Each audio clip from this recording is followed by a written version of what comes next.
ওয়ালাকাদ উহিয়া ইলাইকা, অবশ্যই আমি ওহী নাযিল করেছি হে নবী আপনার প্রতি, ওয়া ইলাল্লাযিনা মিন ক্বাবলিকা, এবং আপনার পূর্বে যত নবী রাসূল এই দুনিয়াতে পাঠিয়েছি প্রত্যেকের প্রতি এই ওহী ছিল। লাইন আশারাকতা লা ইয়াহবাতান্না আমালুকা, যদি আপনি শিরিক করেন। এ কথা বলছে কে? কাকে বলছে? রাসূলুল্লাহকে। বলেন বলেন, এ কথা রোজন টের পাচ্ছেন, আমাকে বলেন নাই। আল্লাহ পাক বলেন, হে নবী, লাইন আশরাকতা, আপনি যদি শিরিক করেন। নবীজি শিরিক করতে পারে এরকম কোন ধারণা আমাদের আছে? এ ধারণাও আমরা করি না, অথচ আল্লাহ নবীজির মাধ্যমে আমাদেরকে শিক্ষা দিতে চান। লাইন আশরাকতা, যদি শিরিক করেন আপনি, লা ইয়াহবাতান্না আমালুকা, লামে তাকিদ নুনে সাকিলা, আল্লাহ গ্যারান্টি দিয়ে জানিয়েছেন, হ্যাঁ নবী আপনার আমলও আমি কিন্তু রাখবো না, নষ্ট করে দেব।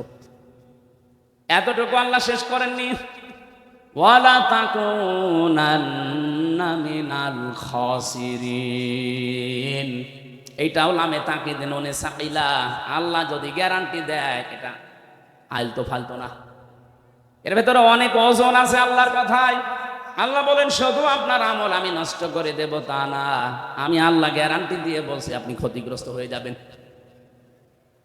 যেটা থাকলে ঈমানও থাকে না, তার নাম শিরিক। তার নাম কি? এই শিরিক থেকে যদি আপনি না বাঁচতে পারেন, যদিও নবীজিকে আল্লাহ উদ্দেশ্য করেছেন কাঁদিয়ে, কিন্তু এটা কিয়ামত পর্যন্ত যারা আমরা আসবো সবার জন্য প্রযোজ্য। যাই করেন তাই করেন, শিরিক করবেন না। শিরিক করলে আপনার পেছনের আমল একটাও আল্লাহ রাখবে না, আর আপনি মাস্ট বি ক্ষতিগ্রস্ত হয়ে যাবেন। আমার এই চর্ম চোখ দিয়ে কোরআনে কারীম যতটুকু পড়েছি, বুঝেছি, অনুধাবন করেছি, আমি বাংলাদেশের সাথে মিলিয়ে দেখলাম এদেশে প্রকাশ্য অপ্রকাশ্য মিলে প্রায় ৪৪টার উপরে শিরিক চলছে।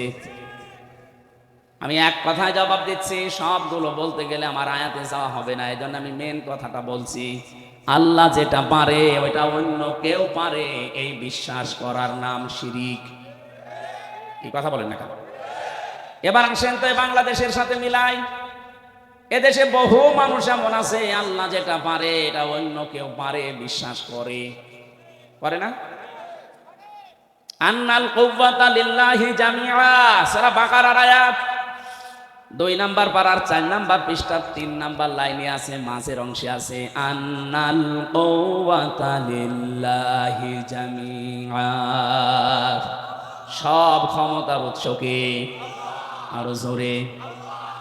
অন্য দলে যারা আছেন, অন্য মতে যারা আছেন, আমি আপনাকে চিনি না, নামও জানি না, তারপরও বাঁচার জন্য বলছি, বাংলাদেশে বহু দলের লোক আছে এখনো বিশ্বাস করে ক্ষমতার উৎস জনগণ। এটা এই আয়াত অনুযায়ী শিরিক। শিরিক যারা করবে তারা মুশরিক। এই কথা বলছেন কেন? মুশরিক যারা, তাদের জন্য জাহান্নাম ওয়াজিব, জান্নাত হারাম। এটা তো আমি বানালাম। ইন্নাহু মাইয়ুশরিক বিল্লাহি ফাকাদ হারামাল্লাহু আলাইহিল জান্নাহ ওয়া মাআওয়াহুন নার ওয়া মা লিয-যালিমিনা মিন আনসার। সূরা মাইদার ভেতরে আল্লাহ জানিয়েছেন, কেউ যদি সত্যি আল্লাহর সাথে শিরিক করে, এই শিরিক কাকে বলে এক কথায় বলি নাই কি? আল্লাহ যেটা পারে ওইটা অন্য কেউ পারে, এই বিশ্বাস করার নাম। আরো জোরে বলে, বিশ্বাস করার নাম শিরিক যারা করে তারা। আরো জোরে বলেন, মুশরিক মারা গেলেই বিনা হিসাবে বিনা বিচারে যাবে জাহান্নামে, জান্নাত হারাম, জাহান্নাম ওয়াজিব। আল্লাহ যদি এতটুকু শেষ করে দিতেন, আয়াত আমি পড়তাম না, পরেরটা আরো কঠিন।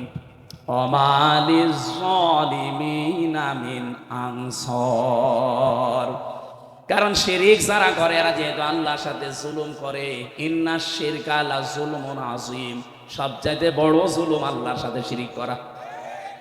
এই জুলুম যারা করবে তারা মরণের পর থেকে আল্লাহর সাহায্য থেকে বঞ্চিত। কেউ সাহায্য করলেও আল্লাহ কবুল করবেন না। যেহেতু আমাদের দেশে ৯৬% মুসলমান, এই দেশের জন্য শুধু এইটা না, এটা রেকর্ড হচ্ছে। আমার এই আলোচনাগুলো বাংলাদেশের চাইতে বেশি চলে ভারতের, কলকাতার, আসামে। আমি এই 2 রাজ্যে যত জায়গায় গেছি দেখি 4 দোকানে বসে বসে শুনতেছে। এই জন্য ওদেরকেও সতর্ক করছি, কারণ ওরা আমার আল্লাহর বান্দা। ওরা বুঝে হোক না বুঝে হোক শিরিক করে জাহান্নামে যাবে। খুব সাবধান।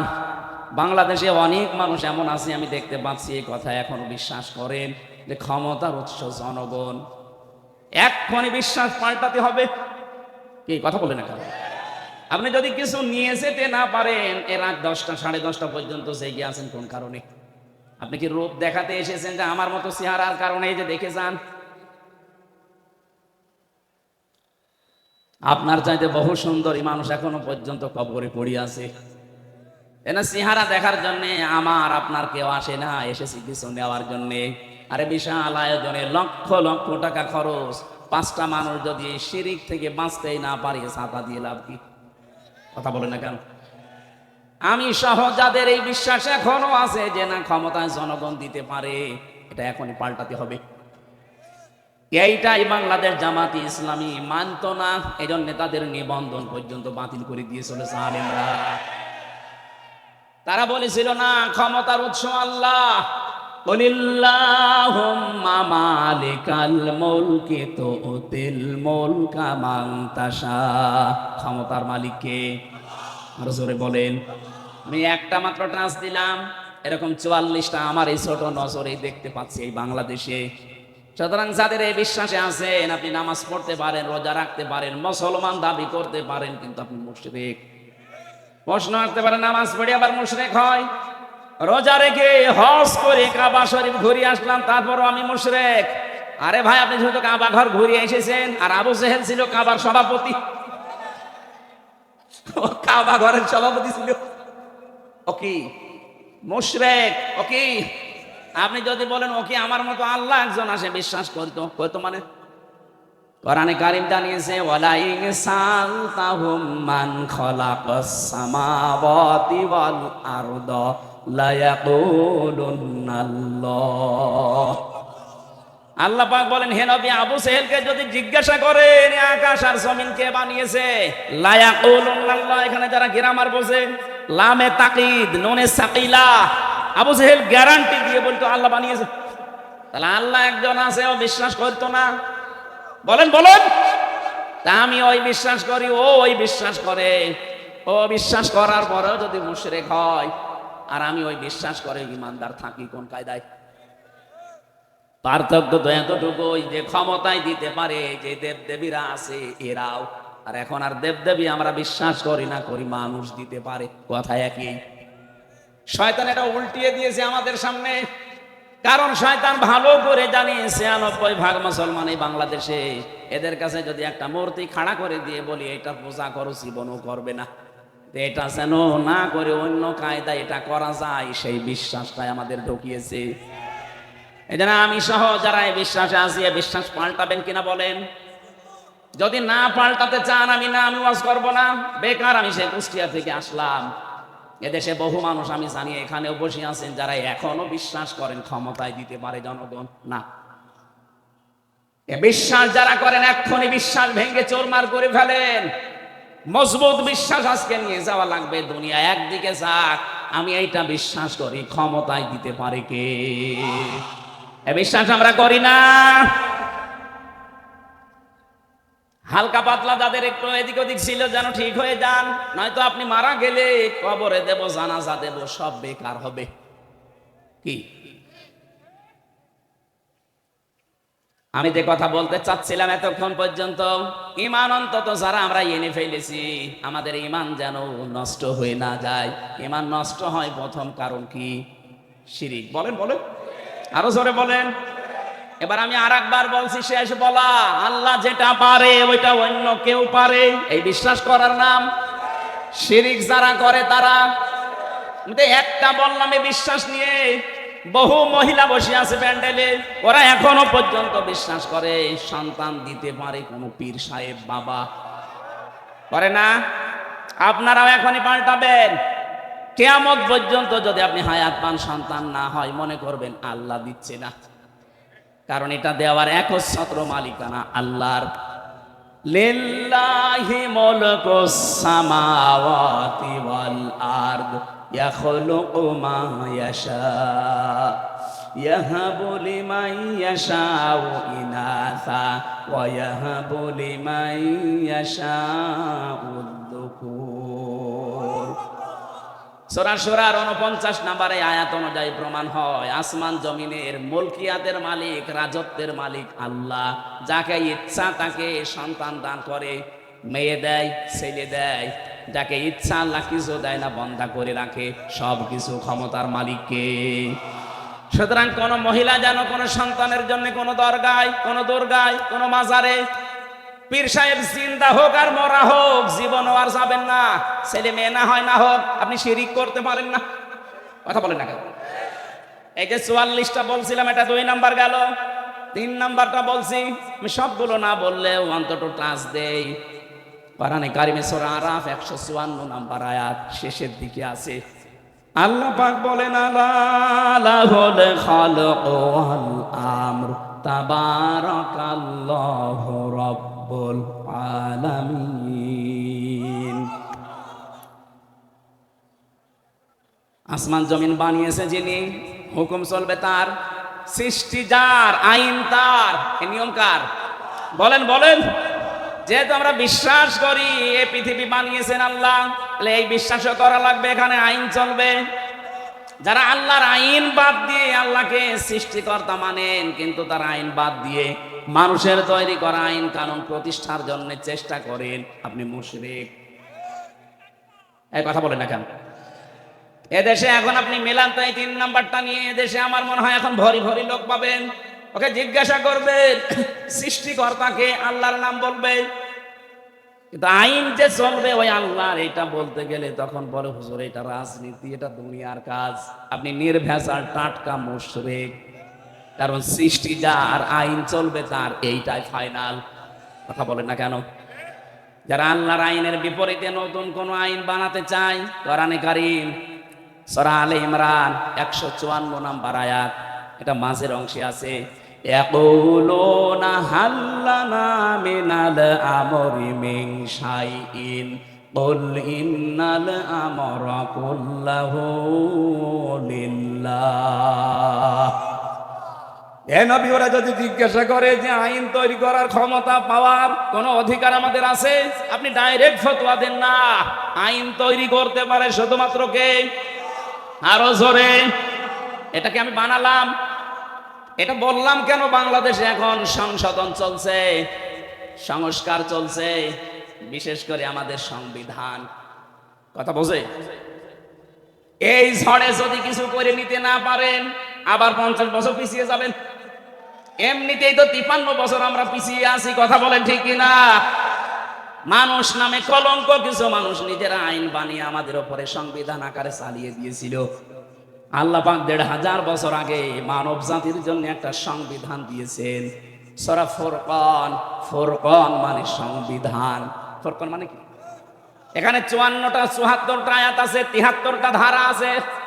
আল্লাহ পাক বলেন মুসলমান দেশের আমি আল্লাহর গোলাম যারা দাবি করবে, তাদের এই 73টা ধারা দিয়ে যদি সংবিধান বানানো হয়, ওই জায়গাটা আমি আল্লাহ মিনি জান্নাত বানিয়ে দেব। এই 73 বছরে, 53 বছরে 73টা ধারা আমরা আজও পাইনি। সত্যি যদি পেতাম, আল্লাহর কসম, আল্লাহর গ্যারান্টি মিথ্যা হতো না। কথা বলেন না কেন? এই গ্যারান্টি কে পর্যন্তই থাকবেন আমরা দেখতে চাই। যেহেতু এখন সংস্কার আরম্ভ হয়ে গেছে, সংশোধন চলছে, বাংলাদেশে 96% মুসলমান। এই দেশে আমরা সংবিধান হিসাবে আল্লাহর কোরআনকে দেখতে চাই, আর কিছু চাই না। কারা রাজি আছেন দেখি? লিল্লাহে তাকবীর।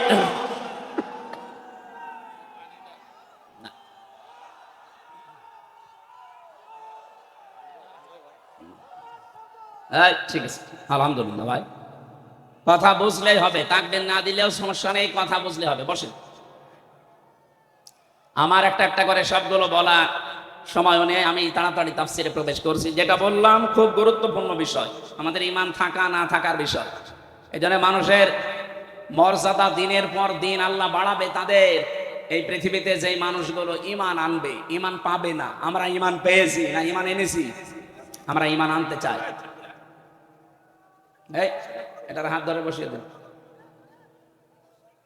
হ্যাঁ হ্যাঁ হ্যাঁ, ওর মাথার 2-3টা তার কেটে দিয়েছে। মানুষের তো একটা কাটে আর হচ্ছে 4-5টা শেষ। আমার ভাইরা, 2 নম্বরে ওয়াল্লাযীনা উতুল ইলমা দারাজাত, তোমাদের ভেতরে যারা এলেম পাবে দারাজাত দিয়েছেন বহু বছর, দিন যত যাবে তত তাদের মর্যাদা আল্লাহ বাড়াতেই থাকবে। পৃথিবীতে সবচাইতে বেশি জীবনের ভয় মুশরিকদের। ওয়ালা তাজিদান্নাহুম আহরাসান নাসি আলা হায়াতি ওয়া মিনাল্লাযীনা আশরাকু ইয়াওয়াদ্দু আহাদুহুম লাউ ইউআম্মারু আলফা সানা। আল্লাহ পাক বলেন, হে নবী, জীবনের উপরে সবচাইতে বেশি আহরাস, বেশি ভালোবাসা, মহব্বত, আসক্তি দেখতে পাবেন এই দুনিয়াতে মুশরিকদের। ওদেরকে যদি বলেন তোমরা 1000 বছর বেঁচে থাকবে, ওরা বলবে আরো বাঁচতে চায়। এই জন্য একটু বন্ধ করে দিয়েছি আমরা ওই দেশে যাওয়া আসা। ওরা দেখেন মরণের ভয় এখন অস্থির হয়ে পড়েছে। 2-1 দিন দেখছেন না দাদারা কি শুরু করেছে। এই জন্যে কথা বলা এইটাই আমার শেষ। আবার কথা বলতে পারবো কিনা জানি না। যা বলছি অক্ষরে অক্ষরে পালন করা লাগবে।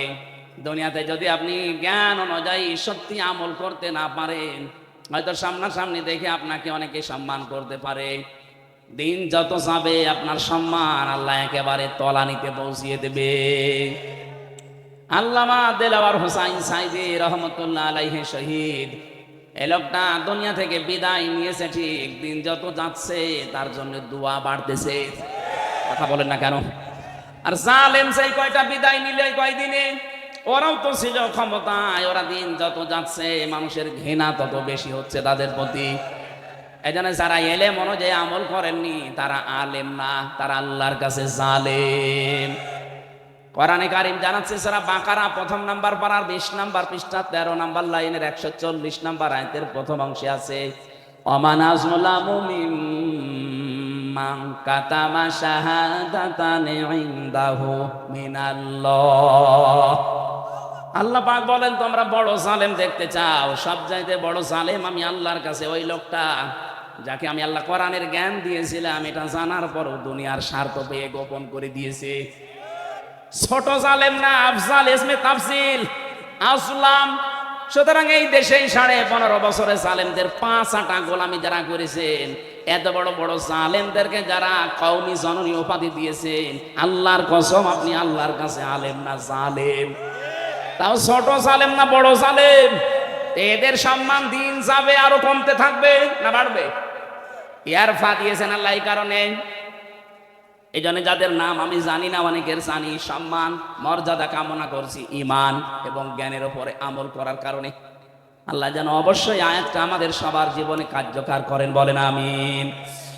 দরুদ আর সালাম পাঠ করছি নবী মুহাম্মদুর রাসূলুল্লাহ সাল্লাল্লাহু আলাইহি ওয়াসাল্লামের প্রতি। এই যে কোরআনে কারীম পড়তে গেলে 29টা অক্ষর জানার মাধ্যমে পড়া লাগে, আলিফ থেকে ইয়া। প্রতিটি অক্ষরের দিকে তাকিয়ে দেখবেন প্রত্যেকটা অক্ষরে আমার নবীর সম্মান আল্লাহ বাড়িয়েছেন। আলিফ দিয়ে তিনি জানিয়েছেন আহমদ প্রশংসিত, বা দিয়ে তিনি জানিয়েছেন বাশির সুসংবাদদাতা, তা দিয়ে তিনি জানিয়েছেন মুত্তাকি আত্মসংযমকারী, সা দিয়ে তিনি জানিয়েছেন মুদ্দাসসির কম্বলওয়ালা, জিম দিয়ে তিনি জানিয়েছেন জামিল সুন্দর, হা দিয়ে তিনি জানিয়েছেন হামিম অন্তরঙ্গ বন্ধু, খ দিয়ে তিনি জানিয়েছেন খাতামান নবিয়্যিন শেষ নবী। একটা একটা করে শেষে আসবেন ইয়াসিন। আল্লাহ জানো সিন আর ইয়া দিয়ে তিনি একত্রিত করে আমার নবীর নামকে আরো বেশি উচ্চস্থিত করে দিয়েছে। ইয়াসিন। আল্লাহ বলেন হে নেতা, হে বলেন বলেন। সিন শব্দটা তাফসিরে কাবির আল্লামা ফখরুদ্দিন রাজি রহমতুল্লাহ আলাইহি 5টা অর্থে তিনি ব্যবহার করেছেন। তিনি জানিয়েছেন সিন মানে সাজ্জিদুল আলামিন, সিন মানে সাজ্জিদুল বাশার, সিন মানে সাজ্জিদুল কাউনাইন, সিন মানে সাজ্জিদুল আম্বিয়া, সিন মানে সাজ্জিদুল মুরসালিন। এক একটা শব্দের ভেতরে তাফসিরে এত কথা তিনি লিখেছেন, আমি যদি 5টা শব্দেরও ব্যাখ্যা করতাম তবে 1-2 ঘন্টা সময় লাগবে, এত কথা আছে। আমি শুধু ইঙ্গিত দিয়ার জন্য বললাম, প্রতিটি অক্ষর দিয়ে আমার নবীর সম্মান আল্লাহ আরো বাড়িয়ে দিয়েছেন। সুতরাং সাইয়্যিদুল আলামিন, সাইয়্যিদুল বাশার, সাইয়্যিদুল কাউনাইন, সাইয়্যিদুল আম্বিয়া, সাইয়্যিদুল মুরসালিন, এ পৃথিবীতে শুধু আমাদের জন্য না, নবীরাও আমার নবীকে নেতা মানত, রাসূলরাও আমার নবীকে নেতা মানত। মেরাজে যাওয়ার সময় তিনি যে মসজিদে নামাজ আদায় করিয়েছিলেন বাইতুল মামুরে, লক্ষ কোটি ফেরেশতারা সেখানে নামাজ আদায় করেছে, সবাই কাতারবদ্ধ হয়ে দাঁড়িয়েছে। ফেরেশতা জিবরাইল এসে বলে, হে নবী, ইমামতি করার জায়গাটা দেখেন ফাঁকা, কেউ দাঁড়ায়নি। আজকের এই ময়দানে আপনি ছাড়া ইমাম হওয়ার যোগ্যতা, নেতা হওয়ার যোগ্যতা এখানে আর কারো নেই, আপনি যান সামনে। নবী যে 2 রাকাত নামাজ আদায় করালেন, জিজ্ঞাসা করলেন জানেন পেছনে কারা? বললেন না। আপনার পেছনে আজকে যারা 2 রাকাত নামাজ পড়েছে প্রত্যেকটা নবী রাসূল এবং আল্লাহর ফেরেশতারা এখানে নামাজ পড়েছে। হে নবী, আজকে থেকে আপনাকে আল্লাহ ঘোষণা দিয়েছে, আপনি শুধু সাইয়্যিদুল বাশার না, মানুষের নেতা না, সাইয়্যিদুল আলামিন না, তামাম পৃথিবী যত জগৎ আল্লাহ বানিয়েছেন জগতের নেতা না, আপনি হচ্ছেন নবীদেরও নেতা, রাসূলদেরও নেতা। নবী রাসূলরা যদি মেনে নিতে পারে তাকে, আপনি সলিমদ্দি কলিমদ্দি রাসূলকে নেতা মানেন না, কাকে মানেন? আপনার বিবেক কি মরে গেছে নাকি? খালি ইয়াসিন সূরা পড়লে 10 খতম কোরআন শরীফ পড়ার সওয়াব হয় না, এটা আগে মানা লাগে। অনেকেই মনে করে ইয়াসিন পড়লে 10 খতমের সওয়াব পাবেন, কিন্তু আপনার ইয়াসিন ঠিক রাখা লাগবে। আল্লাহর ঘোষণা দেওয়া নেতা পৃথিবীতে একজন, ইয়াসিন। হে নেতা, আপনি সেই নেতাকেই মানেন না, মানেন আপনি নেতার বিরুদ্ধে যারা, তাদেরকে। এক কথা বলেন না কেন? আশা করছি আপনি বুঝে ফেলেছেন। এরপরেও যদি কেউ না বোঝার ভান করে থাকেন, এদিকে আসেন, ঝড়ি কোদাল দিয়ে বোঝাচ্ছে, আসেন। আমার মনে হয় কোরআন শরীফ বুখারী শরীফ দিয়ে আপনার হবে না, এখন বাকারি শরীফ লাগবে আপনার। এত ভেঙে ভেঙে বলার পরেও যদি কারো মনের ভেতরে দাগ না কাটে, ওর বিবেকে যদি কাজ না করে, আমার যা মনে হয় ওর বিবেকের উপরে কুকুরে পোশাক করেছে। অবশ্য ঠিক, যশোরের মানুষ এত পাগল না। তাহলে আজকে থেকে আপনি আল্লাহর ঘোষণা দেওয়া নেতা যিনি, তাকে মানা লাগবে না। হ্যাঁ, কথা বলেন না কারো। ঠিক আছে, আমরা এবার তেলাওয়াতকৃত যে 2টা আয়াতের অর্ধেক পড়েছিলাম। প্রথম পড়েছিলাম সূরা নজম 32 নম্বর আয়াতের প্রথম অংশটা। দ্বিতীয় পড়েছি আমি সূরা নাহালের 112 নম্বর আয়াতের 4 ভাগের 1 ভাগ। আপনারা যেটা বলবেন আমি সেই আয়াতের আলোচনা করব। বলেন। হ্যাঁ, 2 নোটা করব, 2 নোটা তো সময় হবে। ঠিক আছে, 2 নোটা আমার শরীর পারা লাগবে না। এই সামনে জানুয়ারি মাসের 3 তারিখ 4 তারিখ 2 দিন ব্যাপী আকিস গ্রুপ ওই যে খুলনায় যে মাহফিল দিত আকিস ফাউন্ডেশন, ওইটা দেবে না, ওইটা যশোরে দেবে। ওই যশোরে দেবে যে পুলের হাটের যে হাসপাতাল আছে ওনাদের, 8 দিন হাসপাতালের পেছনে এই বিশাল মাঠে। আমারে 3 তারিখে দিয়েছে জানুয়ারির, রাত 8টা থেকে 11টা পর্যন্ত। আর মিজানুর রহমান আজহারি ভাইকে দিয়েছে 4 তারিখে, ওনারও 8টা থেকে 10টা পর্যন্ত। আকিস গ্রুপ করবে আজকে দাওয়াত। ওনার আমার দাওয়াতটা ছিল সেই কোথায়, চট্টগ্রাম বিভাগে। আকিস সাহেবের এই বড় ছেলে ডাক্তার মহিউদ্দিন জোর করে বলছে এখানে নেওয়া লাগবে। যশোরবাসী, নড়াইল, যশোর, ঝিনাইদহ, সাতক্ষীরা, খুলনা, বাগেরহাট 4-5 জেলার মানুষকে আমরা হাজির করব। অন্তত 10 লাখ মানুষ হবে ইনশাআল্লাহ ওই দিন। আরে ভাই, আগামী বছর ডিসেম্বর 22 থাকবে। যে অবস্থা দেখছে কি হবে সামনে, দেখেন যুদ্ধ লেগে যায়। কিন্তু আমরা প্রথমটা শুরু করছি, যেহেতু প্রথমে সূরা নাহাল আছে 112 নম্বর আয়াত। খুব ভালো করে আমি বাংলাদেশের সাথে খাপের খাপ মিলাবো ইনশাআল্লাহ।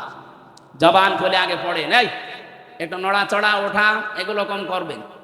শুধু প্রসাব পায়খানা আর বিড়ি খাওয়া বাদ দিয়ে যেতে পারবেন না। বিড়ি খেতে পারেন, মানে অনেকের নেশা আছে তো, না খেলেও মরি যাবে। আপনি খেয়ে আবার চলে আসেন নাকি? আর আমি আকিস গ্রুপে আছি খতিব হিসাবে, ওদের বিড়ি যেন একটু বিক্রি হয়। এই যে আমার আবার অ্যাডভার্টাইজ করা লাগবে না, আপনারা খেয়ে আবার চলে আসবে। আমি চট্টগ্রাম আর সিলেটে বহু ইমাম সাহেবকে বিড়ি খেয়ে ফেলে দিয়ে নামাজে দাঁড়াতে দিয়েছি। তারা ইমাম সাহেব যদি বিড়ি খায়, মুসল্লি তো গাঁজা খাওয়ার কথা, অন্তত গাঁজা পর্যন্ত যাবেন না, বিড়ি না না, এটাও ঠিক না। আমরা বলেছি আকিব সাহেবের যে ছেলেরা আছে কয়েকজনকে বলেছি স্যার এগুলো বাদ দিয়ে দিন। ওনারা বলছে আমরা ছেড়ে দেওয়ার ইচ্ছে আছে, আমার বাবা যাই করেছে, আমরা খাবার বানাবো। ওনাদের 65টার উপরে প্রোডাক্ট তৈরি হচ্ছে এখন বাংলাদেশে। আমি মনে হয় বিড়িটা ছেড়ে দিলে ওনাদের যে এখন অর্থ সম্পদ আল্লাহ দিয়েছে, 14 বংশ বসে খাবে, টাকা ফোরাবে। সুতরাং এই হারাম কাজ যেটা, এটা ছেড়ে দেওয়া ভালো। কথাও দিয়েছে আস্তে আস্তে ছেড়ে দেবে, একবারে তো সম্ভব না। 12,000 কোটি, 14,000 কোটি, 20,000 কোটি, এত টাকা একবারে ছেড়ে দেওয়া, এই জন্য ছেড়ে দিলেই ভালো ইনশাল্লাহ। সামনে এই আমি বিড়ি খেতে যাচ্ছেন নাকি? হ্যাঁ নেন, আমরা একটু তেলাওয়াত করি, শয়তান আশপাশে থাকলে যেন পালায়। বলেন আউযু বিল্লাহি মিনাশ শাইতানির রাজিম, বিসমিল্লাহির রহমানির রহিম। وضرب الله مثلا قرية كانت آمنة مطمئنة। এ পর্যন্ত থাক। সূরা নাহাল, কোন সূরা বললাম? তাফসীর করার জন্য এখানে অ্যাডভোকেট গাজী এনামুল হক সাহেব আছে, বহু পুরাতন মানুষ আপনাদের, কত আলেম বসে আছে। তাফসীরের মূল নীতি উসুলে তাফসীরের প্রায় 13টা লেখা আছে। এটা তাফসীরে খাজেনের প্রথমে পাবেন। কোন আয়াত থেকে কথা বলতে হলে তার আগের আয়াত পরের আয়াতের সাথে সম্পর্ক কি, এইটা মাতৃভাষায় অর্থ, শুদ্ধ তেলাওয়াত, এরপরে ঐতিহাসিক প্রেক্ষাপট, শানে নজরুল যেটা বলে ব্যাকগ্রাউন্ড, এরপরে এখানকার শিক্ষা কি, এরপরে শিক্ষা নিয়ে বাড়ি যাওয়া লাগবে, এগুলো আগে বলা লাগবে। আমরা এগুলো আপনারা সবাই জানেন, আমরা একবারে চলে যাচ্ছি, যেহেতু শুদ্ধ তেলাওয়াত আমরা কমপেক্ষে করেছি। আল্লাহ পাক এখানে একটা গ্রামের উদাহরণ দিয়েছে। এটা গ্রাম না, মনে করেন এই রহিতা, এই কদলাপাড়া, এই গ্রামের উদাহরণ আল্লাহ দিচ্ছেন। যদিও এই গ্রামের না, এটা মক্কা শরীফের। আমরা এই গ্রামটা একটু ধরে তারপরে তাফসীরের সাথে মিলাই। আমি যা বলছি এটা ফি জিলালিল কোরআন থেকে কোট করা। আল্লাহ রাব্বুল আলামিন বলেন, আমি একটা গ্রামের উদাহরণ দিলাম। এই গ্রামের উদাহরণ কেন দিয়েছি? কারণ এখানে যারা বসবাস করতো, 1 নম্বরে তারা নিরাপদ, 2 নম্বরে নিশ্চিন্ত। এ পর্যন্ত বাংলা অর্থ ছিল। ঐতিহাসিক প্রেক্ষাপট, শানে নজরুল কি, মুফাসসির লিখেছেন তাফসীরে হাক্কানীতে, নবীজি যখন মেরাজে যাচ্ছিলেন দেখলেন কালো কালো কি যেন উপরে উঠতেছে। বিশ্ব নবী যখন প্রথম আসমান পাড়ি দিয়ে 6ষ্ঠ আসমান 7ম আসমানে উঠবেন, তখন দেখলেন কালো কালো কি যেন পিপিলিকার মতো নামতেছে।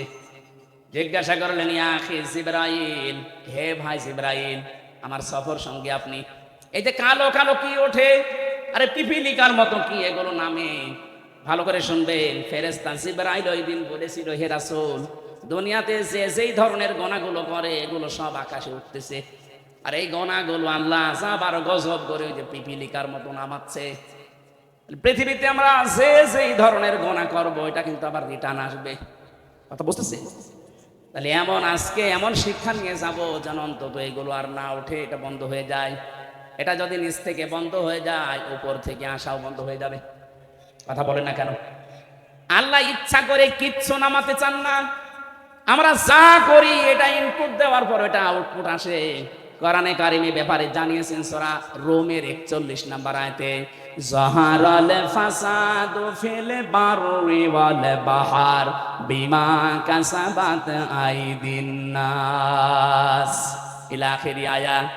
আল্লাহ পাক বলেন, জলে স্থলে যে বিপদ আপদ মুসিবত গজব গুলো দেখতে পাও, একটাও আমি দিতে চাই না, এগুলো সব তোমার 2 হাতের কামাই। কেন এগুলো দেই জানো? লিউযিকাহুম বা'দাল্লাযী আমিলু, আমি মজা চাকাতে চাই, স্বাদ আস্বাদন করাতে চাই। তোমরা যে অপরাধ গুলো করো, আমল করো, কাজ করো, এই কাজের কিছু প্রতিদান আমি দুনিয়ায় পাঠাই, লাআল্লাহুম ইয়ারজিউন, আশা করি তোমরা ফিরে আসবে। কিন্তু আমার আল্লাহর আফসোস, ফিরে তো আসো না, তোমাদের বৃদ্ধি আরো বাড়ে। কথা বলেন না কেন?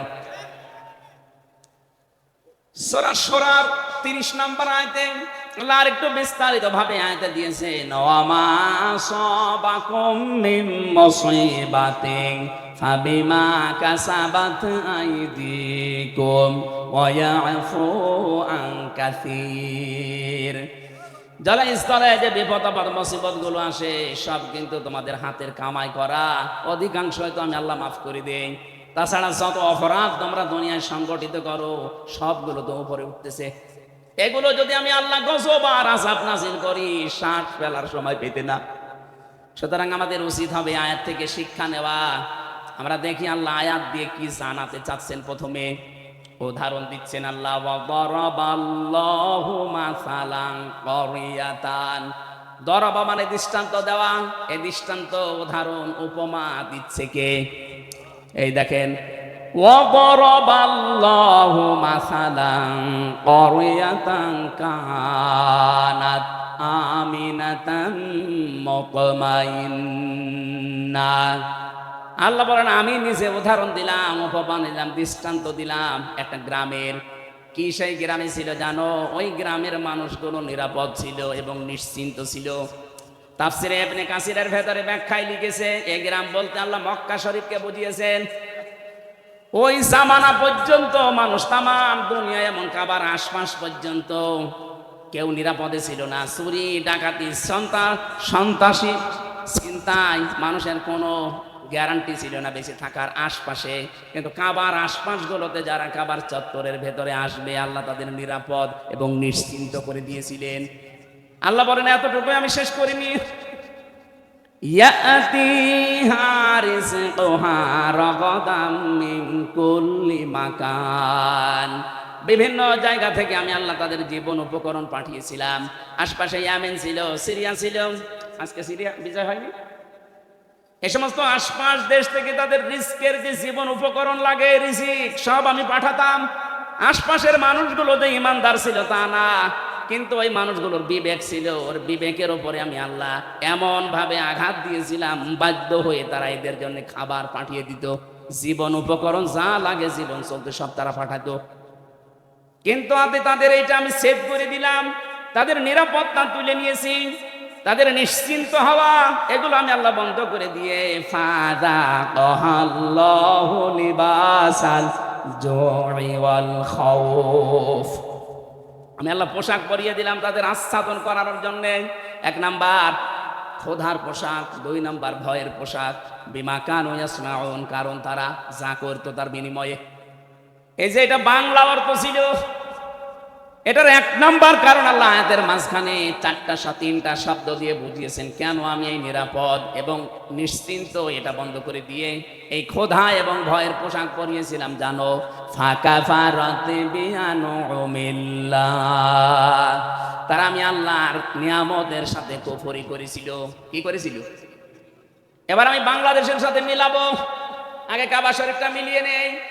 সূরা আলে ইমরান 4 নাম্বার পারার প্রথম নাম্বার পৃষ্ঠা 7 নাম্বার লাইনের 93 নাম্বার আয়াতের মাঝে এটা আছে, দেখবেন ওয়ামান দাখালাহু কানা আমিনা। আল্লাহ পাক বলেন যে এখানে প্রবেশ করে তাকে নিরাপত্তা দিয়ে দেয়। এই জায়গাটার নাম বাক্কা। বাক্কা মানে মক্কা। বাক্কা মানে কি? প্রাচীন নাম। ইন্না আউওয়ালা বাইতি উবদিআ লিন-নাস লাল্লাযী বিবাক্কাতা মুবারাকা ওয়া হুদাল লিল আলামিন, অবশ্যই পৃথিবীর প্রথম ঘর স্থাপিত হয়েছে যেটা, সেটা বাক্কায়। এই বাক্কা মানে মক্কা। আল্লাহ পাক বলেন এখানে যারা প্রবেশ করে মানুষগুলো নিরাপত্তা পেয়ে যায়। এটা দেন কে? এই কথা বোঝেন, এটা দেন কে? আরো জোরে বলেন। বাংলাদেশ কি কাবা শরীফ? বলেন, কাবা শরীফ থেকে কত দূরে আমরা? 6010 কিলোমিটার দূরে আমরা। এখন এই 56,000 বর্গ মাইলের বাংলাদেশ যদি আমরা নিরাপদ এবং নিশ্চিন্ত করতে চাই, কাবা শরীফে আল্লাহ যেমন ভাবে তৈরি করেছেন, যেই নিরাপত্তা দিয়েছেন, ওইটা আমাদের এই দেশে তৈরি করা লাগবে। কাবার চত্বরের ভেতরে 1 নাম্বার আপনি কোনো শিরিক পাবেন না। এক কথা বলছেন না কেন? কোরআনে কারিমে আয়াতের দলিল পেয়েছি আমি তাফসিরে সূরা আনআম 7 নাম্বার পারা 17 নাম্বার পৃষ্ঠার প্রথম নাম্বার লাইনের 82 নাম্বার আয়াতের প্রথম অংশে আছে, আল্লাযীনা আমানু ওয়া লাম ইয়ালবিসু ঈমানাহুম বিযুলমিন উলাইকা লাহুমুল আমন ইলা আখিরি আয়াত। আল্লাহ পাক বলেন যারা ঈমান আনে আর ঈমানের সাথে জুলুমকে মিশ্রণ করে না। এখানে জুলুম মানে শিরিক। জুলুম মানে কি? যারা ঈমানের সাথে শিরিককে মিশ্রণ করবে না, উলাইকা, এখানে গ্রামার জানে যারা জিজ্ঞাসা করেন উলাইকা এসমে ইশারা দিয়ে আল্লাহ যারা হাত দিয়ে দেখাতে চায় যশোরের এই বাংলার মানুষগুলো, উলাইকা লাহুমুল আমন, এরাই নিরাপত্তার হকদার। সুবহানাল্লাহ বলতে পারবে? তাহলে আমরা যদি যে আতঙ্কে এখন আছি আমাদের প্রতিবেশীদের দ্বারা, আতঙ্কে নেই, এই আতঙ্কগ্রস্ত যদি আমরা থাকতে না চাই, আমরা যদি সত্যি শান্তি, স্বস্তি, নিরাপত্তা এবং নিশ্চিন্ত ভাবে দেশে চলাফেরা করতে চাই, দল মত দেখা যাবে না। একটাই কাজ এখন আমাদের মালিকের হুকুম, শিরিক মুক্ত করা লাগবে দেশটাকে। কথা বলে না কেন? আমাদের বিশ্বাসের শিরিক, আমাদের কর্মের শিরিক, যত রকমের শিরিক বাংলাদেশে আছে সবগুলো যদি আমরা তুলে দিতে পারি, আমাদের এই দেশটাতেও কেউ আসলে সে কিন্তু নিরাপত্তা পেয়ে যাবে, আমরা নিরাপদে বসবাস করতে পারবো। যত রকমের রিজিকের ব্যবস্থা আল্লাহ আমাদের জন্য করবে। প্রতিবেশী খারাপ হয়েছে তাতে কি, এই প্রতিবেশী ছাড়া যদি আশপাশের সবগুলো দেশ চলতে পারে, বাংলাদেশও চলতে পারবে। দরকার এদের সব বাদ দিয়ে দেবো, হারাম এদের সাথে সম্পর্ক রাখা। আমরা এখন সম্পর্ক রাখবো আমাদের পুরাতন ভাই পাকিস্তানের সাথে, তুরস্কের সাথে, দরকার হয় চীনের সাথে। প্রতিটি জায়গা থেকে রিজিক আসবে। আগে যদি আল্লাহ এটা করতে পারে, আমাদের জন্য পারবে না মানে? আল্লাহকে এখন মুরব্বী হয়ে গেছে, এক কথা বলেন না কেন? আমাদের বিশ্বাস আছে যে আল্লাহ যেমন ছিল ওই রকম আছে। কথা বলেন ঠিক কিনা? আল্লাহ ওই সময় যদি পারে কাবা শরীফের, আমাদের এই দেশটাতেও পারবে যদি আমরা ওই ধরনের ইমানদার হতে পারি। ওয়ালা তাহিনু ওয়ালা তাহজানু ওয়া আনতুমুল আ'লাউনা ইন কুনতুম মুমিনিন। আল্লাহ পাক বলেন কোনো ভয় নেই, কোনো চিন্তা নেই, তোমরাই বিজয়ী হবে যদি মুমিন হতে পারো। তাহলে বিজয় দেওয়ার মালিক কে? মুমিন হওয়ার মালিক অবশ্যই আল্লাহ। আল্লাহ মুমিন হবে? আল্লাহ তো মুমিন আছে, আল্লাহর নাম মুমিন না? এক কথা বলেন না কেন? আল্লাহর যে 5000 নাম আছে, আমরা 99টা বেশি জানি, তার ভেতরে মুমিন আছে না নেই? তাহলে মুমিন তো আল্লাহ আছে, আল্লাহর মুমিন হওয়া দরকার নেই, মুমিন হওয়া লাগবে কাদের? বিজয় দেবে কে? কোনো চিন্তা নেই, কোনো দুঃখ নেই, কারণ যারা আমরা এই কথা বলে ফেলেছি, ইন্না সলাতি ওয়া নুসুকি ওয়া মাহইয়ায়া ওয়া মামাতি লিল্লাহি রাব্বিল আলামিন। এই কথা যারা সত্যি আমরা মন দিয়ে, প্রাণ দিয়ে, মুখ দিয়ে বলে ফেলেছি, আমি নামাজ আল্লাহর জন্যে, আমার বেঁচে থাকা আল্লাহর জন্যে, আমার কোরবানি আল্লাহর জন্য, আমার মরে যাওয়া আল্লাহর জন্যে, এই মানুষগুলোর তো বিন্দু মাত্র চিন্তা, টেনশন আসার কথা না। কথা বলেন ঠিক কিনা? এই মানুষের সংখ্যা আগস্টের 5 তারিখের আগ পর্যন্ত আমরা একটা জরিপ পেয়েছিলাম, এই যে বিশ্বাস যে আমার নামাজ, আমার কোরবানি, আমার বেঁচে থাকা, আমার মরে যাওয়া, মাত্র 100 জনের 15 জন এই বিশ্বাস করতো। কিন্তু এই 3 মাস 10 দিনের ব্যবধানে আমার আল্লাহ এমন একটা নিয়ামত আমাদের দিয়েছেন, এখন 100 জনের 58 জন মানুষ চাইছে যে এই আয়াতটা আমাদের দেশে কায়েম হোক। 15 জন থেকে 3 মাসে যদি 58 জন হয়ে যায়, কিছুদিন যেতে দেন, এদেশের 100 জনের 100 জন মানুষ চাইবে এই দুনিয়ায় আল্লাহর বিধান কায়েম হোক। ওইটাই সফলতা। যত ষড়যন্ত্র হচ্ছে, কোনো কলকাঠিতে পা দেবেন না, কোনো উস্কানিতে পা দেবেন না, কিচ্ছু হয়নি দেশের। ওরা সাইফুল ইসলাম আলিফকে হত্যা করার মাধ্যমে একটা ইস্যু তৈরি করে অস্থিতিশীল পরিবেশ বানাতে চেয়েছিল। যখন দেখেছে না এরা তো পা দেয় না, আবার আর একটা তৈরি করবে। যত কিছু হয়ে যায় যাক, আমরা কিন্তু উহুদের ময়দানের মতো আছি। নবীজির কথা না মেনে উহুদের ময়দানে প্রথমে বিজয় হয়ে গেছে, এই কথা বিশ্বাস করে যারা গনিমতের মাল পোড়াতে গিয়েছে তখনই কিন্তু আক্রমণ হয়েছে। কথা বলেন না কেন? এজন্য আমরা বিজয় পেয়েছি, কিন্তু নবীর হুকুম যেটা আছে, এই বিজয়কে ধরে রাখতে হলে আল্লাহর বিধানটা চালু করা লাগবে। আরো জোরে বলেন, নাই তো এই ষড়যন্ত্র থামছে না, থামবে না। আর এখন যদি আমরা কেউ ঘাট, কেউ বাজার, কেউ নৌকা, কেউ লঞ্চ, কেউ ঘাট, কেউ ব্রিজ, এগুলো যদি এখন গনিমতের মাল মনে করে আরম্ভ করতে চায়, ওরা কিন্তু বসে নেই। খালিদ বিন ওয়ালিদের মতো নেতৃত্ব দিয়ে আমাদেরকে আবার লাশ বানিয়ে ফেলবে। আর একবার যদি এবার পিছিয়ে যান, এদেশে কিন্তু 50 বছর আর ইসলাম আসবে না। সময় সুযোগ আল্লাহ একটু তৈরি করে দিয়েছে। কোন জাতি যদি নিজেদেরকে পরিবর্তনের জন্য চেষ্টা না চালায়, আল্লাহর অত দায় পড়ে না যে আল্লাহ জোর করে আপনাকে পরিবর্তন করে দেবে। ইন্নাল্লাহা লা ইউগাইয়িরু মা বিকাউমিন হাত্তা হাত্তা ইউগাইয়িরু মা বিআনফুসিহিম। অবশ্যই আল্লাহ কোন জাতির ভাগ্য পরিবর্তন করেন না যতক্ষণ তারা নিজেদের ভাগ্য নিজেরা পরিবর্তন করার চেষ্টা না করে। বাংলার মুসলমানেরা, এটা কিন্তু রেকর্ড হচ্ছে, কালকে সারা দেশে যাবে। আমার সামনে শুধু এই 50,000 মানুষ না, এখন 18 কোটি মানুষ নিয়ে কথা বলছি। সাবধান, আমরা নিজেদেরকে পরিবর্তনের সময় আল্লাহ হাতে তুলে দিয়েছে। এইটাও যদি এবার আপনি মিস করেন, ভুল করেন, বিশ্বাস করেন 53 বছর না 153 বছর পেছিয়ে যাওয়া লাগবে। রিস্কে নিয়ে কোনো চিন্তা নেই। ওরা যদি ভয় দেখায় যে রিজিক বন্ধ করে দেব, আমাদের আমদানি রপ্তানি যাক, ওর পাশে মায়ানমার আছে, ওর পাশে মালদ্বীপ আছে, ভুটান আছে, পাকিস্তান আছে, চীন আছে, আফগানিস্তান আছে, একটার সাথে ওদের সম্পর্ক ভালো না। ওরা যদি ভারত ছাড়া চলতে পারে, বাংলাদেশ চলবে, কোনো অসুবিধা হবে না। কথা বলে ঠিক কিনা? আমরা আপনার মতো মুশরিক না, আমাদের ভেতরে আর কিছু না থাক, ঈমান আছে। আরো জোরে আহ্বান, যারা দায়িত্বে আছে, খুব দ্রুত তাড়াতাড়ি ব্যবসা বাণিজ্য যা আছে সব কাট করে দেন। এগুলো সব পাকিস্তানের সাথে, তুরস্কের সাথে, চীনের সাথে আরম্ভ করেন, এমনিতেই ভয়ে ওরা মরে যাবে। কারণ আমি তো ওই 17, 18, 19, 20, 4 বছর ওখানে প্রায় 1.5 মাস 2 মাস করে থাকতাম, ওদের আচরণ দেখেছি। কোরআনের ওই আয়াতের সাথে সূরা বাকারার 100 ভাগ ওদের মিল আছে। ওরা সব চাইতে বেশি ভয় পায় মরণকে। এই কথা বলেন না কেন? ওরা সব চাইতে বেশি ভয় পায় মরণকে। কথা কার? আরো জোরে। আর আমরা সব চাইতে বেশি ভালোবাসি মরণকে, কারণ আমরা জানি মরণের বিছানায় আছাড় খেয়ে পড়লে আমাদের একটা অবস্থান আছে। কি?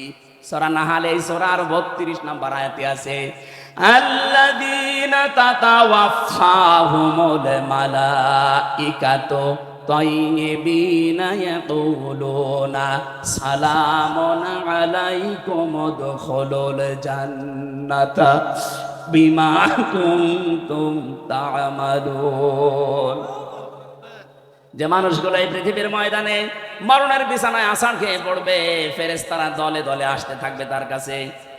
তাইয়্যিবিন শব্দের শাব্দিক অর্থ শুধু পবিত্রতা না, এটা শুধু পোশাকের পবিত্রতা না, শুধু দেহের পবিত্রতা না, চিন্তা চেতনার পবিত্রতা, আমাদের বিশ্বাসের পবিত্রতা। যেহেতু ওদের বিশ্বাসে শিরিক আর আমাদের বিশ্বাসে ঈমান, এক কথা বলি না কেন? সুতরাং আমাদের যে পবিত্রতা আছে বিশ্বাসে, এই বিশ্বাস নিয়ে যখন আপনি পড়বেন মরণের বিছানায়, ফেরেশতারা এসে বলবে সালাম, শান্তি, উদখুলুল জান্নাহ, প্রবেশ করো ওই জান্নাতে। আর ওরা মরণের সঙ্গে সঙ্গে দেখতে পাবে ও মা আওয়াহুন নার, আগুন। কি এই জন্য এত ভয় পায়? আমরা যারা ইমানদার, যারা পবিত্র ইমানদার, এই মানুষগুলো মরণের সঙ্গে সঙ্গে আমরা দেখতে পাবো জান্নাত। ফেরেশতারা এসে বলবে প্রবেশ করো, উদখুলুল জান্নাতা বিমা কুনতুম তা'মালুন। দুনিয়ায় যা কাজ করেছো তার পুরস্কার হিসাবে আল্লাহ তোমাদেরকে এই বাগান দেখাচ্ছে। জোরে বলেন আমিন। আসল জীবনের সফলতা তো এটাই। আপনি 41 সাল পর্যন্ত ক্ষমতায় থেকে কি করতেন যদি জাহান্নামে যাওয়া লাগে? কথা বলেন না কেন? আমরা 41 সাল না 41 সেকেন্ড বাঁচতে চাই, কিন্তু আমরা চাই আমাদেরকে আল্লাহ জান্নাতি বলে ঘোষণা দিক। ফামান যুহযিহা আনিন নার ওয়া উদখিলাল জান্নাতা ফাকাদ ফাজ। আল্লাহ পাক বলেন দুনিয়ার জীবন আসল জীবন না, ওই লোকটাই তো সফল যাকে আমি আল্লাহ জাহান্নাম থেকে মুক্ত করে জান্নাতি বলে ঘোষণা দিয়ে দিয়েছি। আপনি 41 সাল না 81 সাল পর্যন্ত যদি ক্ষমতায় থাকেন, মরণের পরে যদি ঘোষণা আসে যা জাহান্নামে যা, শুধু 81 সাল না, আমার মনে হয় 5000 বছর ক্ষমতায় থেকে ওই লোকটার জীবন ব্যর্থ।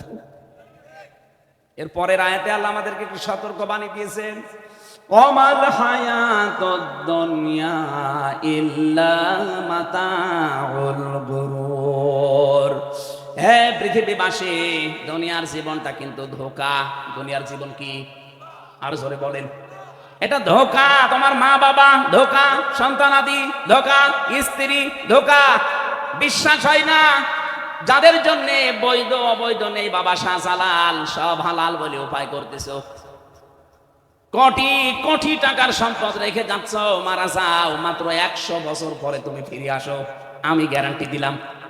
100 বছর পরে যশোরে এসে এই যে বিশাল বানা খালা বানিয়েছিল, চাকলাদার সাহেব 100 বছর পরে যদি চাকলাদার সাহেব এসে ওই যে কি জানো নাম ওইটার, জাবির হোটেল, ওই হোটেলের সামনে এসে যদি বলে হোটেল আমি বানিয়েছিলাম, এটা আমার জমি, আমার মনে হয় 100 বছর পরে ওই জায়গায় অবশ্যই কেউ না কেউ বাস করবে।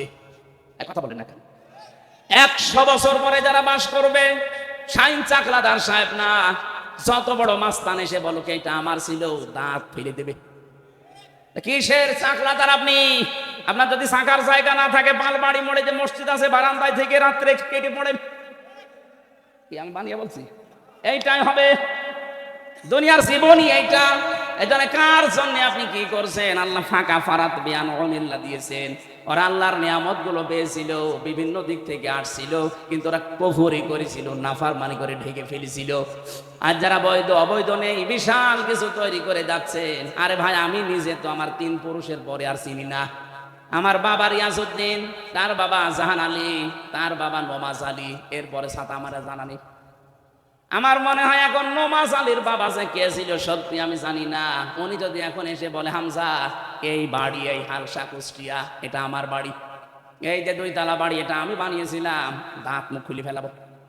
কিসের নমাজ আলীর বাবা আপনি? আমি তো নমাজ আলীর পরে কাউকে চিনিই না, তার নামও জানি না। নমাজ আলী পর্যন্ত যদি আসতো তাও হইতো। এক কথা বলছেন না? অথচ লোকটা কিন্তু 60 বছর আগেও মারা যায়নি। 60 বছর আগেও সেই লোকটা মারা যায়নি, অথচ তারে আমি চিনি না। আর আমার মেয়ে তো তার জীবনে চিনার কথাই না। আমার মেয়ে সর্বোচ্চ আমি হামজা, রিয়াজউদ্দিন, জাহান আলী পর্যন্ত চিনি। এরপরে পরে জিজ্ঞাসা করেন কে? এটাকে ফেরেশতা। ও যশোরবাসী, কথাগুলো আমি নিজের জন্য বলছি। আজকে থেকে কোনো হারাম কাজে যাওয়া যাবে না। যারা দায়িত্বে ছিলেন এই 15 বছর আপনার জন্য, সূরা ইব্রাহিম, আলাম তারা ইলাল্লাযীনা বাদদালু নি'মাতাল্লাহি কুফরা ওয়া আহাল্লু কওমাহুম দারাল বাওয়ার জাহান্নামা ইয়াসলাউনাহা ওয়া বিসাল করার। আল্লাহ বলেন নিয়ামত, হে নবী আপনি একটু দেখেন না কেন, ওরা নিয়ামত পাওয়ার পরে ঢেকে ফেলেছিল, কুফরি করে বদলিয়ে দিয়েছিল আমার নিয়ামতকে। এবং 2 নাম্বার ওয়াহাল্লু কওমাহুম দারাল বাওয়ার, ওরা জাতিকে জাহান্নামের দিকে পরিচালিত করেছিল। এই 15.5 বছর মূর্তির মাধ্যমে আল্লাহর অবাধ্যতা বিভিন্ন জায়গায় চালু করে পুরা জাতিকে ওরা কিন্তু জাহান্নামের দিকে পরিচালিত করেছিল। কথা বলে না কেন? সব চাইতে এখানে যে আনউমিল্লাহ আল্লাহর নিয়ামত, আমি তাফসিরে ইবনে কাসিরে পেয়েছি, সব চাইতে বড় নিয়ামতের কথা আল্লাহ দিয়েছেন রাসূলুল্লাহর নাম। তাদের কাছে সব চাইতে বড় নিয়ামত ছিল আমার রাসূল। কিন্তু এই মানুষগুলো আমার রাসূলকে পাওয়ার পর তার যে কর্মসূচিগুলো, এটা সূরা আলে ইমরানের 164 নাম্বার আয়াতের প্রথম অংশে পাবেন, লাকাদ মান্নাল্লাহু আলাল মুমিনিন ইলা আখিরি আয়া। আমি আল্লাহ যত দয়া তোমাদের উপরে করলাম, সবচেয়ে বড় দয়া এইটা যে মুমিনদের উপরে আমি একজন রাসূল পাঠিয়েছি। এই রাসূলকে তারা পাওয়ার পরে মানিত না, আনুগত্য করে না, আর দেশ থেকে তাড়িয়ে দিয়েছিল। প্রশ্ন আসতে পারে সে তো 1000 বছর আগের কথা, এখন কি? হ্যাঁ এখনো আছে। এখন রাসূল নেই, কিন্তু রাসূলের নায়েব আছে। এই কথা বলে না কেন? বিশ্ব নবীর স্থলাভিষিক্ত নায়েবে রাসূল, উত্তরাধিকারী আলেম যারা, তারা 15.5 বছর আপনি কি করেছেন আলেমদের সাথে বলেন তো? এই যে একটা নিয়ামত ছিল রাসূলের উত্তরাধিকারী, অথচ তাদের মাথায় দড়ি দিয়ে ডান্ডা বেড়ি পড়িয়ে আপনি কোঠে তুলতেন, জেলখানার ভেতরেও যদি রাখতেন, এমন কঠিন অবস্থায় রেখেছিলেন। অন্যান্য সাধারণ মানুষের মতো না, আলেমদের প্রতি সবচাইতে বেশি রাগ আপনার। আল্লাহ পাক বলেন এই যে নবীর ওয়ারিস যারা, নবীর উত্তরাধিকারী যারা, এদের সাথে যখন খারাপ আচরণ করে ফেলেছে, ফাযাকাল্লাহু লিবাসাল জু, আমি আল্লাহ তখন তাদেরকে ক্ষুধা দুর্ভিক্ষের পোশাক পরিয়ে দিয়েছি 7 চাকাতে। বারবার বলতো না শেষের দিকে আসে যে দুর্ভিক্ষ আসবে? এই কথা বলেন এখন। পোশাক আল্লাহ নিজে পরিয়েছিলেন। রিস্কের মালিক যেহেতু তিনি, এজন্য 18 কোটি মানুষের এখনো খাবারের অভাব নেই। আল্লাহ যদি দায়িত্বটা ছেড়ে দিতেন, আমাদের দেশের জায়গা অনুযায়ী মানুষ আমরা যা মরে একেবারে গরু ছাগলের মতো পড়ে থাকতাম। আল্লাহ এখনো পর্যন্ত পোশাকটা পরাননি, তার কারণ আছে। কারণ এই যে নিয়ামত গোপন করা, নিয়ামত অস্বীকার করার যে কার্যক্রম চলছিল, আগস্টের 5 তারিখে আমার আল্লাহ হঠাৎ করে কর্তন করে সেট করে ঠান্ডা করে দিয়েছেন। নাই তো যদি ওইভাবে জুলুম অত্যাচার নির্যাতন চলতে থাকতো, আল্লাহর কসম করে বলছি, আল্লাহ আমাদের পোশাক পরিয়ে দিতেন ক্ষুধার আর ভয়ের। ভয়ের পোশাকটা এখনো কাটে নাই, এ পোশাক কাটতে পারে। একটাই পদ্ধতি আছে, বিশ্ব নবীর 4 দফা কর্মসূচি মেনে নেওয়া লাগবে। কামা রাসালনা ফীকুম রাসূলাম মিনকুম ইয়াতলু আলাইকুম আয়াতিনা ওয়া ইউযাক্কিকুম ওয়া ইউআল্লিমুকুমুল কিতাবা ওয়াল হিকমা ওয়া ইউআল্লিমুকুম মা লাম তাকুনু তা'লামুন। বলেন আল্লাহু আকবার। 4টা কর্মসূচি এখন থেকে আমাদের হাতে নেওয়া লাগবে। 1 নম্বরে কোরআন তেলাওয়াত করে করে মানুষদেরকে বোঝাতে হবে, কারণ নবী নেই, এই দায়িত্ব এখন উম্মতি মুহাম্মদীর। কথা বলেন না কেন? যেই দলে এই কর্মসূচি আছে যে কোরআন তেলাওয়াত করে মানুষকে বোঝায়, কোরআনে কারীম শিক্ষা দেয়, কোরআন দিয়ে পবিত্র করার জন্য ব্যক্তি, পরিবার, সমাজ, রাষ্ট্রকে চেষ্টা চালায়, কোরআনে কারীমের শিক্ষা ব্যবস্থাকে শিক্ষায় নিয়ে যাওয়ার জন্য যারা চেষ্টা করে, হিকমতের সহিত যারা কাজ করে, হিকমত মানে সুন্নাত, সুন্নাত অনুযায়ী এই কাজগুলো যারা আঞ্জাম দেয়, অবশ্যই আপনাকে এই কর্মসূচিগুলো দুনিয়ায় বাস্তবায়ন করা লাগবে রাসূলের পদ্ধতিতে। যে করছে আপনি সেখানে যাবেন। আপনাকে আমি বিএনপি, আপনাকে আমি জামাত ইসলামী, আপনাকে আমি চরমনাই করতে বলছি না। এই 4টা কর্মসূচি যাদের কাছে পাবেন তাদের সাথে জোটবদ্ধ হয়ে, তাদের পেছনে থেকে সংঘবদ্ধ হয়ে আল্লাহর নবীর 4 দফা কর্মসূচি জমিনে বাস্তবায়নের জন্য চেষ্টা করবেন। এভাবে চেষ্টা করতে করতে যখন শেষ পর্যায়ে যাবেন, জীবনের শেষ দিন, আছাড় খেয়ে যখন মরণের বিছানায় পড়বেন, আল্লাহ পাক ফেরেশতা পাঠিয়ে আপনাকে যে জান্নাত দেবে ওটা দেখিয়ে দেবে। বলেন আমিন। মা বোন যারা এসেছেন, আপনাদের জন্য ছোট্ট ওয়াজ আমারে, আপনার আদর্শ কিন্তু এই বলিউডের নায়িকারা না, বাংলাদেশের নায়িকারা না, আপনার আদর্শ হওয়া লাগবে হযরতে ফাতিমাতুজ জোহরা। কথা বলে না কেন? হযরতে খাদিজাতুল কুবরা।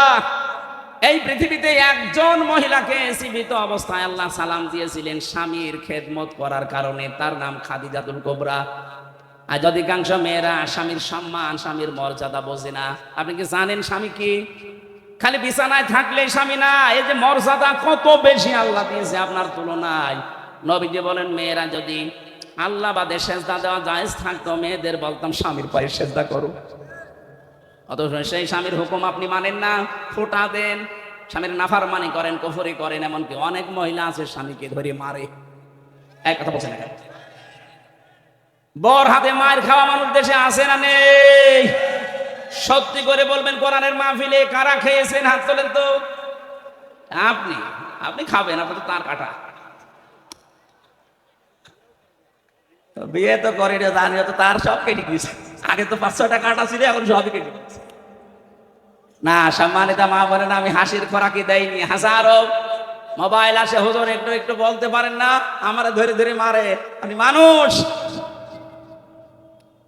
আশা করছে খুব সতর্ক থাকবেন এ ব্যাপারে। স্বামীর সম্মান অনেক বেশি, অনেক বেশি, মানে আল্লাহর আরশ পর্যন্ত।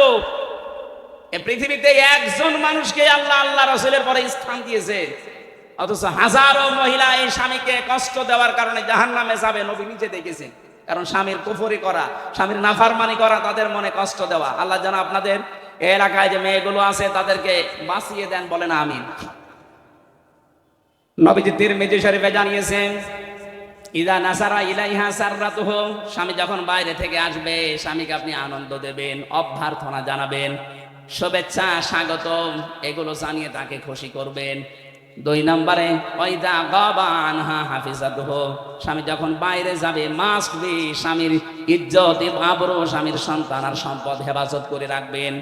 ওয়াতুইনু আলা দীনি যাওজাতিহা, স্বামী যদি দ্বীনের কাজ করে, মানবতার কাজ করে, মানুষের উপকারের কাজ করে, দ্বীন কায়েমের কাজ করে, তাকে ছাড় দেবেন, সুযোগ দেবেন, তাকে উৎসাহ দেবেন, ছেড়ে দেবেন। আপনি সাহায্য করা দূরের কথা, আরো বাধা দেন। আপনি নামাজ পড়ে রোজা রেখে জীবন ও জান্নাত যেতে পারবেন না। 4 নম্বরে, স্বামী যেটা জায়েজ হুকুম করে, যদি সত্যি জায়েজ হয়, জীবন থাকা কালে আপনাকে মানা লাগবে। আল্লাহ এই 4টা গুণ মেয়েদেরকে জান্নাত ডাকবে বলে দিয়েছেন। যত মহিলা বসে আছে বিভিন্ন জায়গায়, এই 4টা গুণ অর্জন করে ফাতিমাতুজ জোহরা খাদিজাতুল কুবরার সাথে জান্নাতে যাওয়ার তৌফিক দেন। বলেন আমিন।